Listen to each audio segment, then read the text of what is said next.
Thank you so much, Erin. I was also going to mention our previous collaboration, the fact that we've been able to work together sort of on both sides of the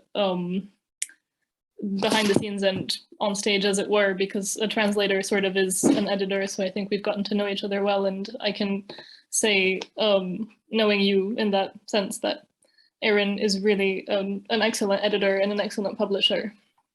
So I'm going to read a couple shorter poems from Calendars, which I actually, full disclosure, wrote on various trips on the London Tube.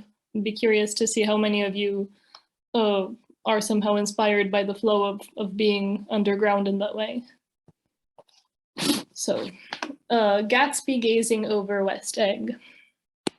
That little green light across Facebook Messenger, online. Diogenes. I'm not looking for a husband, nor to reduce my brain cells. I'm rather the follower of Diogenes, looking for a friend by candlelight.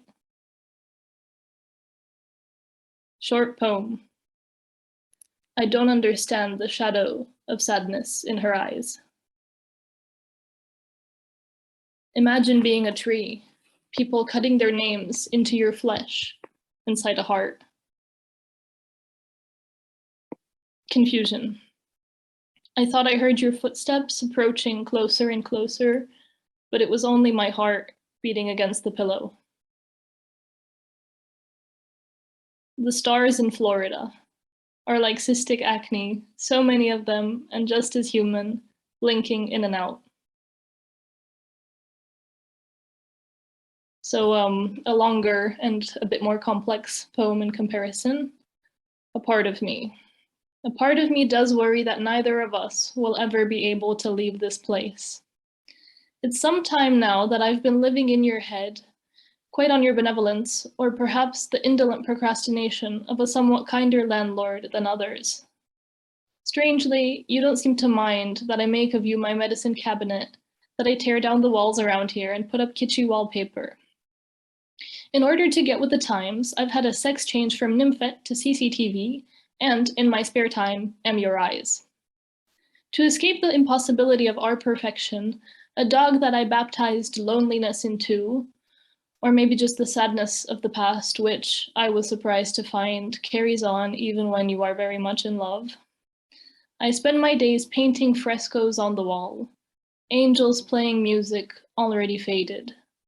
When it grows dark, I take the nail supplements poorly and put on my Disney princess dress, the itchy one, sit down with my hands in my lap, and wait for the room to tremble as you begin to speak. Nimbus. I took off my nimbus, laid it down on the carpet, and smiled in slant. Here you are. This is my home, I said, as to the wary traveler. But perhaps instead I should have broken the orb in two, so that the grace that surrounds us would begin to grow contours, like a blanket over a hunchback child. Loosening and Tightening is the final poem that I'll be reading tonight. A bit more complex rhythmically, it's somewhere between a terza rima and a sestina. Loosening and Tightening. The body a beautiful tumor, won at chance at a card game in lucky humor.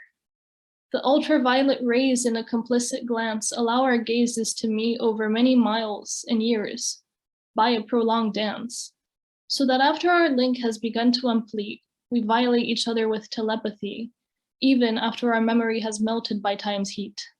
Long after the clockman's melody tips off the margins of the world, belated once you've reached that sort of polarity, shrunken or enlarged, emancipated, eroded chastity belt, love is an abortion that lasts 9 months once terminated.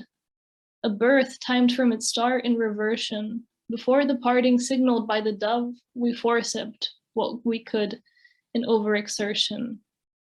Your words not words of love, but meticulously architected, so that to be indelible from my retina, ears, memory, all of a card castle in my Larimar eye.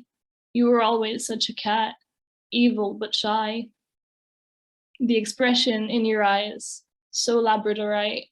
And because it's been so long since I last saw you, you're now drenched in pyrite, starting to grow a halo in my soft touch, from being left in a pocket and washed so much.